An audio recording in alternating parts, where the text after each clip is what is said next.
Ask me about the most underestimated part of the college application process and what tends to be parents' second biggest stress next to paying for college. I will tell you, it is college tours. They are so undervalued. This is not just about taking road trips. This is collecting crucial data that can impact your entire college experience.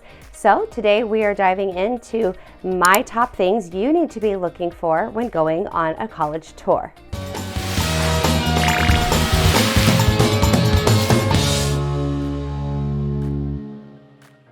One thing you're going to look at when you're going on college tours, and I just want to get this one out of the way because actually it's not as important as how many parents and students give it weight, is the program.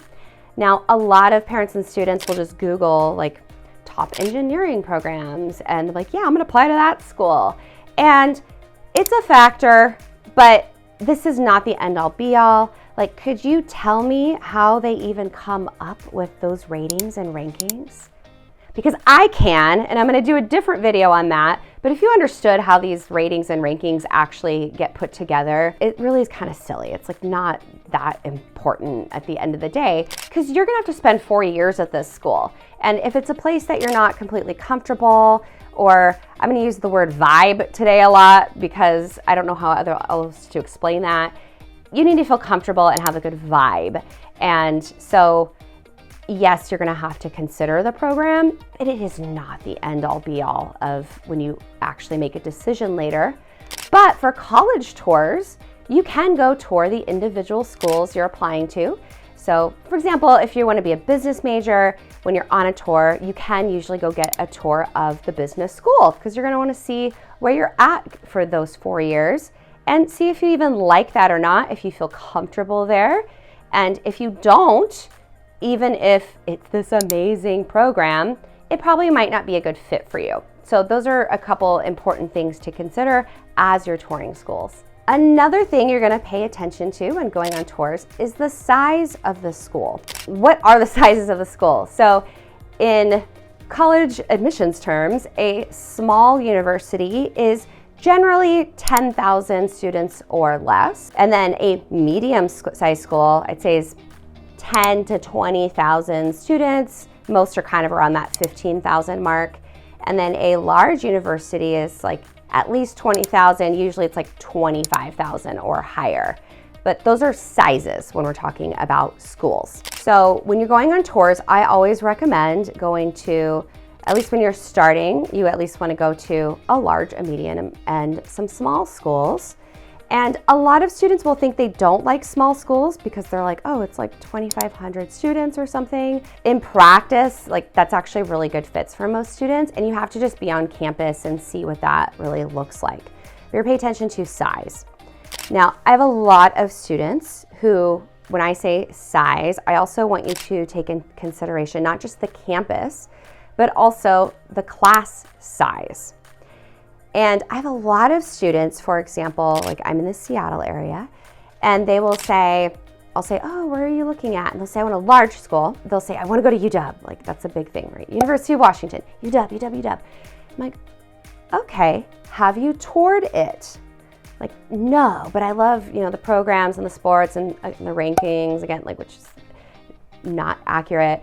But I'm like, okay. So most schools in our area are like high schools, are like 2,000 students.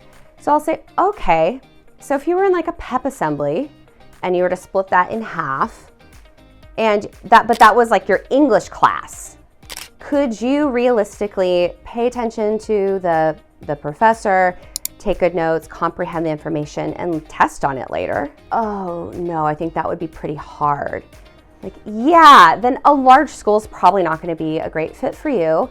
If you can't have 500-600 people, 700-800 people in your class, it might be better to do like a more medium-sized school or a smaller school, but you don't know that until you really, you always want to try to sit in on a class if you can, or at least look in on a class like during the school day, because you need to see what that looks like. And a lot of students have a hard time putting into perspective what that size means.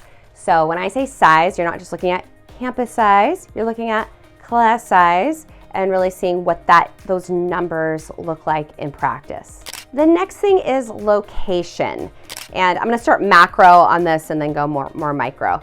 Location, so first I mean state, like which states you want to go into. I often will have students be like, yeah, I'm really open, like any of the 50 states. And like, okay, there's 4,000 colleges in the US. Like we need to like narrow that down a bit. And so you wanna figure out where, and I know this sounds silly, but it works. Literally pull up a map of the US and see, okay, which states am I open to? Most students, it's usually 10 or less, okay? So for example, they might say, yeah, I really want to go East Coast. Really, they mean New York, Boston, okay? They don't mean the whole East Coast. They don't mean like Maine, Vermont, even like New Jersey, or it's like really New York, Boston, right? So what does that actually mean when you look at the states? The other thing to look at is a lot of times I'll ask this question and they might say like, I want to be close to home. Okay, and I'll say, what does close to home mean? Now, for some students, that's like, I literally want to come home on the weekends. So maybe that's an hour or two from home. That can be 5 hours from home. Or like I had a student the other day who said, yeah, 2-hour plane ride. I'm like, okay, most people wouldn't consider that close to home, but okay, what does that mean? Again, like what is location? What does close to home or those kinds of things mean? So that's another thing. The other thing to take into consideration is like proximity to like a city or things that you're interested in. So I have some students who they're like, I need to be in the city, like I'm talking, you know, like literally like kind of downtown or definitely in a big city. For some students, that's within 30 minutes or an hour. Some students like, I don't care, I'll be in the middle of nowhere, right? Or I'd like to be in a city, but I'm okay if it's everything else is good, I'll go farther away. But those kinds of things are important. The other thing to think about is like proximity to things you love. So for example, I have a lot of students who are like, they're skiers or big skiers. So for them, it's important to be close to a mountain, okay? Now that could be on the other side of the country and they're open to that, but it needs to be within like an hour of a mountain. So those kinds of things are important when looking at locations for your college tours. The other thing to pay attention to on your tours is the actual physical campus. So this is like, where do you see yourself when you think of a college? Now, is that big green lawns and water fountains and cool architecture, like kind of traditional campus? Or are you okay with things like, for example, like at NYU, a lot of colleges that are really in the city, right? There's no land. So like NYU, for example, you might have to cross like a main road to get to a campus or like to get to a class, right? It's not like the building's a little more broken up, but the location is amazing. And you know, obviously a great school, but there's no dorms. You have to live in an apartment. You're just in a regular apartment. Will that influence, you know, the camaraderie that you're kind of looking for at a school? So those kinds of things, like the physical campus, if there's things that you are interested in, just take note of that and see what you like or don't like. Like if the buildings are too spread out, are you going to be able to get to class in that 10-minute period? Or do you want a campus that, you know, might still have a lot of the great things you're looking for, but the buildings are closer together? So those are just a few things to pay attention to when looking at the physical campus. Now, one of the biggest things to pay attention to while on college tours is what I'm going to call campus life. This is like the day-to-day life of being at a college, and it's the thing that most students are not paying attention to enough when going on a tour. Now, the best way I know how to say this is you're trying to find your people, right? It's the vibe, right? It's a feeling of being on campus, and it's the things you're going to be doing every single day. So let me give you some things to kind of look at and think about, although every school is going to be a little different. So this will be things like the activities you want to be involved in. So like different intramural sports, clubs. It might be proximity. Like a lot of students, for example, may want to be in a certain area or certain schools or certain city because maybe there's like an organization nearby they want to volunteer at. I even had a student once who is an Irish dancer, and she like narrowed her schools she was like, no, it has to have a dance studio, an Irish dance studio nearby. And that was really important because she wanted to continue that while on campus. So like it can be stuff like that. And the other thing to really pay attention to is how people interact, okay? So I want you to be like a criminal profiler here and go to like somewhere that's center. It could be like the University Commons or wherever, but somewhere you can people watch. And while you're on your tours, you want to people watch. This is also why, if at all possible, the best way to do tours is to go during the school year on like a school day, like noon on a Tuesday in, like November or something, somewhere where students are in school and you can actually see a normal school day. Now, obviously in practice, most students have to do some tours and stuff in the summer, and that's fine. But in a perfect world, if you could go like during the school day, this is important to pay attention to the culture of the school, right? It's a vibe. So let me give you some examples of what this will look like. And I will explain my college experience when I was in high school and going on tours. Now, I had nobody guiding me on this, so like I didn't know any better, but I was mainly looking at two schools, which for me was University of Washington and my alma mater, PLU. Now, I had gone on a tour to University of Washington, and like I didn't know what I was doing or what I was looking for. I'm like, oh yeah, this is nice. Love the architecture. The library is amazing. So I'm like, oh yeah, that's cool. Okay. Then I go to PLU, and I'm on a tour, and I'm with a friend of mine, and they used to start their tours with you could eat in the cafeteria with like your tour guide who is another student. And so we're sitting there eating lunch, and this girl comes up and she's like, oh hey, like I don't remember her name, it was like Heather or something, let's call her Heather. So like, oh hi Heather, what are you doing? And she's like, oh, I'm giving these prospective students a tour today. And she's like, oh hey, and this girl just like starts talking with us, and and like, okay, bye, have fun. Then we start our tour, and we're walking down the pathway, and some other girls come up and they're like, oh hey Heather, what are you doing? And she's like, oh, I'm giving these girls a tour. And they're like, oh, do you want to come to class with us? And we're like, what? Like, yeah, we're going to history. Want to go to history? And I'm like, is that okay? Like, your professor cool with that? Like, oh yeah, he won't care. So we're like, all right. So we go to this class, and the professor's like, sure, go ahead and sit down. So we got to sit in on the whole history class. And then we went to the dorms, which is something big I noticed, so we're touring the dorms, and at UW when we were touring the dorms, it was dead silent. No doors were open. And of course in the evenings it's gonna be different when everybody's a little in their dorms, but like, again, didn't think much of it at the time until I went to PLU. And it's very normal just to keep your door open, or obviously close it if you need to, but like it's normal to see a few dorms open. People are going in between people's dorms. This is at like 3:00 in the afternoon. And I was like, oh, this is very different. This is a very different vibe. Well, I did not know at the time that PLU is actually very known for their community.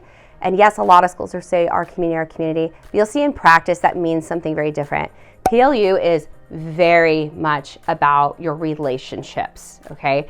And you see that when I was there, okay? It's very normal for professors to leave their doors open and hang out and talk to them while you're just like going about the day, right? Or if you're in their offices, it's fine to like drop in. So for me, I was like, okay, I'm not as crazy about the location here, but oh my gosh, I get to have these amazing relationships with my professors, which I did. I formed amazing relationships with them. I had great, like friendships, like those are my people, okay? Now, you want to pay attention to things like that. Now, that doesn't mean you can't go to a different school. So, for example, I tell people if you're going to go to UW, it's great, amazing things there. But The Seattle freeze is real. Like, it's a thing. Google it, okay? And UW very much represents that, okay? It's very cliquey.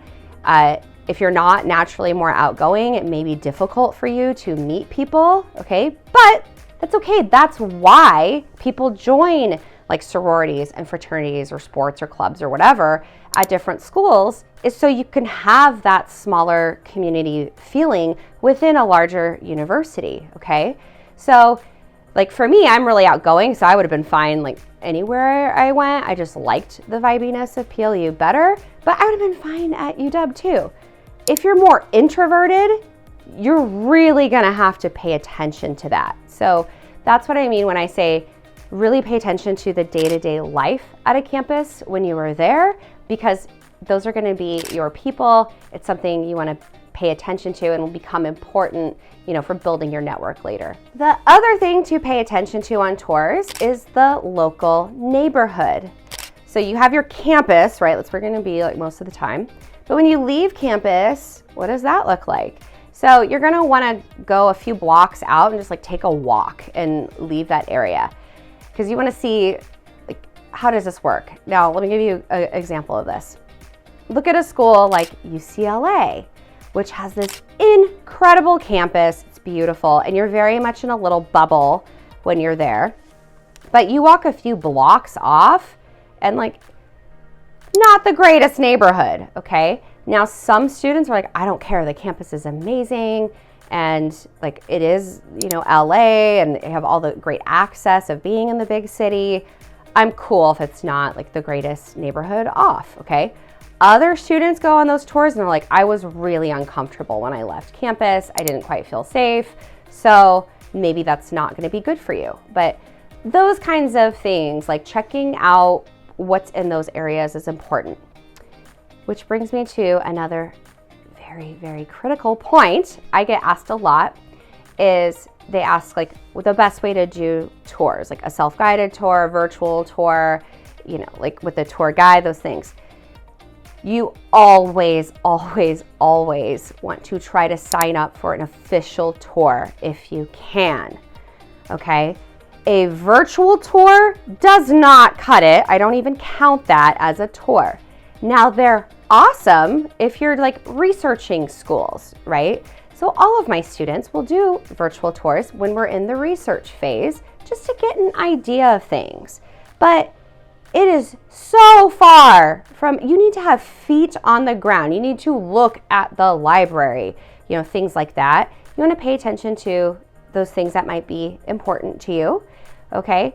And if you have to do a self-guided tour because you just can't fit it in the schedule or something, then okay, like that is what it is. It's not ideal, but like you still get a vibe for the neighborhood, and you know, just take into consideration it's not exactly the same thing as having a tour guide, but if it's all you can fit in, then it is what it is.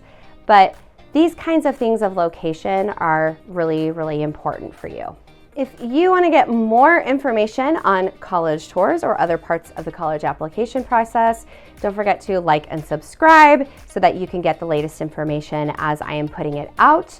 In the meantime, I hope you found these key points into going on college tours valuable, but there's other things that go into college tours and you don't want to miss those things. So if you would like, you can go in the description. There's a link to my college visit checklist that'll get emailed to you, and you can take that on your college tours so you don't forget these things we talked about today, as well as things that, you know, things like stopping by the admissions office. You can book a meeting with an admissions counselor, the financial aid office, those kinds of things. If you don't want to miss that, go ahead and sign up using the link in the description.